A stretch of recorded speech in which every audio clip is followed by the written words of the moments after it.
ರುಚಿಕರ ಮತ್ತು ಆರೋಗ್ಯಕರವಾದಂಥ ಮೊಳಕೆ ಹುಳಿಕಾಳು ಸಾಂಬಾರು. ಇದನ್ನು ಮಾಡಲು ಬೇಕಾಗುವಂಥ ಸಾಮಗ್ರಿಗಳು, ನಾವಿಲ್ಲಿ ಮೊಳಕೆ ಬಂದಿರೋಂಥ ಒಂದು 2 ಇಡಿ ಮೊಳಕೆ ಹುಳಿಕಾಳನ್ನ ಈ ರೀತಿ ವಾಶ್ ಮಾಡಿ ಇಟ್ಕೊಂಡಿದ್ದೀವಿ.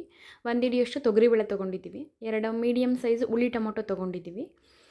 ನೆಕ್ಸ್ಟ್ ಇದು ಒಗ್ಗರಣೆಗೆ, ಸಾಂಬಾರು ಒಗ್ಗರಣೆಗೆ ಒಂದು ಈರುಳ್ಳಿ ಹೆಚ್ಕೊಂಡಿದ್ದೀವಿ. ಮತ್ತು ಅದು ಖಾರಕ್ಕೆ ಹಾಕೋದಕ್ಕೆ ಒಂದು ಮೀಡಿಯಮ್ ಸೈಜು ಈರುಳ್ಳಿ, ಕಾಯಿ, 1 ಸ್ಪೂನ್ ಸಾಂಬಾರದ ಪುಡಿ ತೊಗೊಂಡಿದ್ದೀವಿ, ಖಾರದ ಪುಡಿ ತೊಗೊಂಡಿದ್ದೀವಿ, ಹುಣ್ಸೆಹಣ್ಣು ತೊಗೊಂಡಿದ್ದೀವಿ ಮತ್ತು ಶುಂಠಿ ತೊಗೊಂಡಿದ್ದೀವಿ. ಇದು ಖಾರ ರುಬ್ಕೊಳ್ಳೋದಕ್ಕೆ.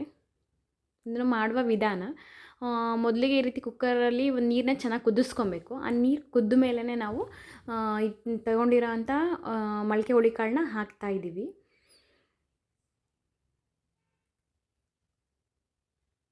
ಮೊಳಕೆ ಹುಳಿಕಾಳು ಮತ್ತು ತೊಗರಿಬೇಳೆನ ಈ ರೀತಿ ಕುಕ್ಕರ್ ಓಪನ್ ಆಗಿದ್ದಾಗಲೇ ಒಂದು ಕುದಿ ಕುದಿಸ್ಕೊಬೇಕಾಗುತ್ತೆ.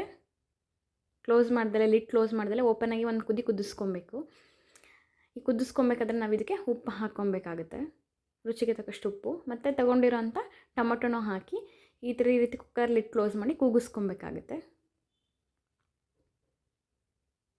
ಒಂದು 3 ವಿಷಲ್ ಬರಲಿ. ಆಗಿದೆ. ಕುಕ್ಕರ್ ಕೂಗಿ ಆರಿದ ಮೇಲೆ ಈ ರೀತಿ ಕುಕ್ಕರ್ ಲಿಡ್ ಕ್ಲೋಸ್ ಮಾಡ್ಕೊಂಡು ಖಾರಕ್ಕೆ ರೆಡಿ ಮಾಡ್ಕೊಬೇಕಾಗುತ್ತೆ. ಹುಣ್ಸೆಹಣ್ಣು ತೊಗೊಂಡಿದ್ದೀವಿ, ಈರುಳ್ಳಿ, ಸಾಂಬಾರದ ಪುಡಿ, ತೆಂಗಿನಕಾಯಿ, ಶುಂಠಿ, ಖಾರದ ಪುಡಿ ಎಲ್ಲದನ್ನು ಈ ಥರ ಒಂದು ಮಿಕ್ಸಿ ಜಾರ್ಗೆ ಹಾಕಿ ಅದನ್ನು ನುಣ್ಣಗೆ ರುಬ್ಕೊಬೇಕಾಗುತ್ತೆ ನಾವು.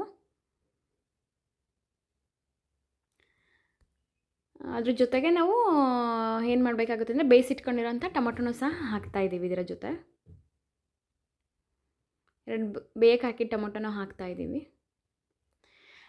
ಮತ್ತು ಕೂಗಿಸ್ಕೊಂಡಿರೋಂಥ ಕಾಳು ಮತ್ತು ತೊಗರಿಬೇಳೆ ಮಿಶ್ರಣ ಸಹ ಹಾಕಿ ಮಿಕ್ಸಿ ಮಾಡ್ಕೊತಿದ್ದೀವಿ. ಈ ಕಡೆ ಮಿಕ್ಸಿ ಆಗಿದೆ. ಇದು ಒಗ್ಗರಣೆಗೆ ಈ ಸಲ ಎಣ್ಣೆ ಒಂದು ಪಾತ್ರೆ ಇಟ್ಟು ಆ ಪಾತ್ರೆಗೆ ಎಣ್ಣೆ ಹಾಕಿದ್ದೀವಿ. ಎಣ್ಣೆ ಸ್ವಲ್ಪ ಕಾದ್ಮೇಲೆ ಇಲ್ಲಿ ಸಾಸಿವೆ ಹಾಕ್ತಾಯಿದ್ದೀವಿ. ಸಾಸಿವೆ ಆಗಿದೆ. ಈಗ ಹೆಚ್ಚಿಟ್ಕೊಂಡಿರೋಂಥ ಈರುಳ್ಳಿನ ನಾವು ಒಗ್ಗರಣೆ ಕೊಡ್ತಾಯಿದ್ದೀವಿ. ಒಗ್ಗರಣೆ ಆಗಿದೆ. ಒಗ್ಗರಣೆ ಆದಮೇಲೆ ರುಬ್ಬಿಟ್ಕೊಂಡಿರೋಂಥ ಖಾರ ಹಾಕ್ತಾಯಿದ್ದೀವಿ. ಈ ರೀತಿ ಖಾರನ ಚೆನ್ನಾಗಿ ಕುದಿಸ್ಕೊಬೇಕಾಗುತ್ತೆ, ಯಾಕೆಂದರೆ ಹಸಿ ಶುಂಠಿ ಎಲ್ಲ ಹಾಕಿರ್ತೀವಲ್ಲ, ಸ್ಮೆಲ್ ಹೋಗೋದಕ್ಕೆ. ಕುದಿಸ್ಕೊಂಡು ಆದಮೇಲೆ ನಾವು ಕಾಳುಗಳ ಮಿಶ್ರಣನ ಈ ಥರ ಸೇರಿಸ್ಬೇಕಾಗುತ್ತೆ. ಈ ರೀತಿ ಚೆನ್ನಾಗಿ ಕುದಿಸಿದ್ರೆ ಮೊಳಕೆ ಹುಳಿಕಾಳು ಸಹ ರೆಡಿಯಾಗಿದೆ.